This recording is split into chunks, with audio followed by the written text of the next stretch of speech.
Turma linda, boa tarde. Que bom, hoje, segunda-feira, iremos trabalhar mais um conteúdo do quarto bimestre. Que bom, todos sentadinhos aí, né? Abra o livro na página 13, tipos de balões. Então, voltando aqui, ó, na página 10, nós podemos observar nessa tirinha aqui, a primeira é um balão de quê? A primeira, no primeiro quadrinho, um balão de pensamento, ó. Balão de pensamento aqui, ó. O que será que agora eu estou pensando? Então, nesse primeiro quadrinho, nós temos um balão de pensamento. Já nesse terceiro quadrinho, eu tenho o pensamento de fala. O pensamento de fala. Tá certo? Um balão de fala, desculpa, um balão de fala. Então aqui, ó, eu tenho um balão de fala, um balão de pensamento, o que é que eu estou pensando, e tenho um balão de socorro. Quando estou em apuros, grito socorro. Então o balão de socorro é esse aqui, tá certo? Então vamos voltar aqui agora para a página 13. Tipos de balões de fala. No primeiro quadrinho da tirinha indica que Magali está pensando, que eu já mostrei para vocês. No terceiro quadrinho, o balão indica que ela está falando. Então, os formatos dos balões de fala podem indicar não só o tom de voz do personagem, mas também os sentimentos, como raiva, tristeza e às vezes ações de choro. Então, você vai recortar aqui de lado aqui, ó, tem 3 balões, certo? Então, recorte e cola os balões de fala, próximo às imagens a seguir, adequadamente. Escreva falas nesses balões. Então, o primeiro aí é um balão de sussurro. Ele é cheio de pontinhos aí, ó, o balão de sussurros. Então, o que será que ela está sussurrando no ouvido da outra? Já o outro, ele está gritando. Então, o balão de gritando é quase parecido com o de socorro, ó, com esse daqui, tá certo? E no outro balão de choro, cheio de lágrimas. Aí você vai recortar, colar e fazer aí, escrever algo dentro. Virou a página. Vamos trabalhar hoje sobre formalidade e informalidade. Então, na linguagem formal, ela é usada quando não há familiaridade ou amigos entre os interlocutores da comunicação, ou em situações que requerem maior seriedade.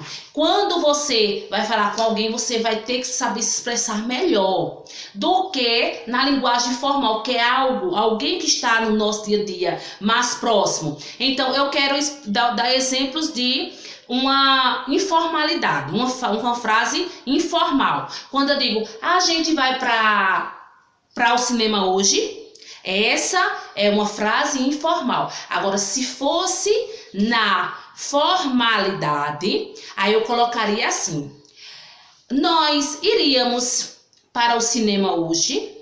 A gente já fala com o outro com mais formalidade.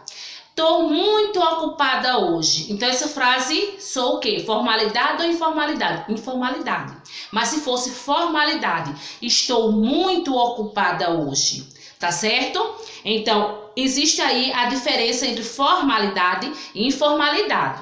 Formalidade, ele é usado quando há familiaridade, quando não há familiaridade ou amigos entre interlocutores, certo? Já na linguagem informal, ela é usada quando há familiaridade ou amigos entre os interlocutores da comunicação ou em situações descontraídas. Isso aí é na situação informal. Então, prestem atenção aí.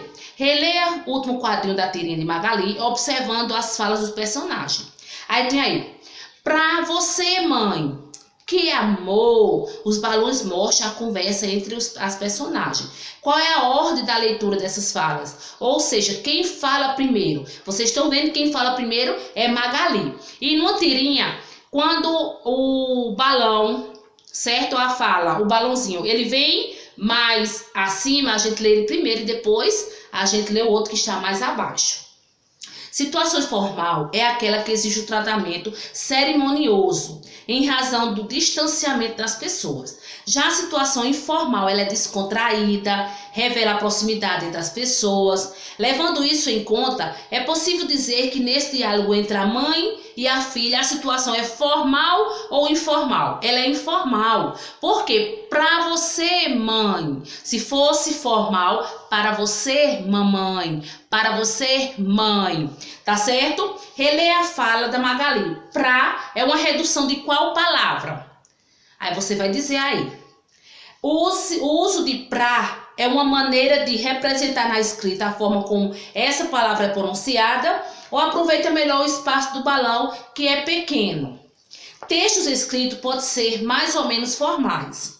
Nas tiras em geral, os textos são informais, com marcas que mostram essa informalidade, como é o caso da redução da palavra para no lugar de para.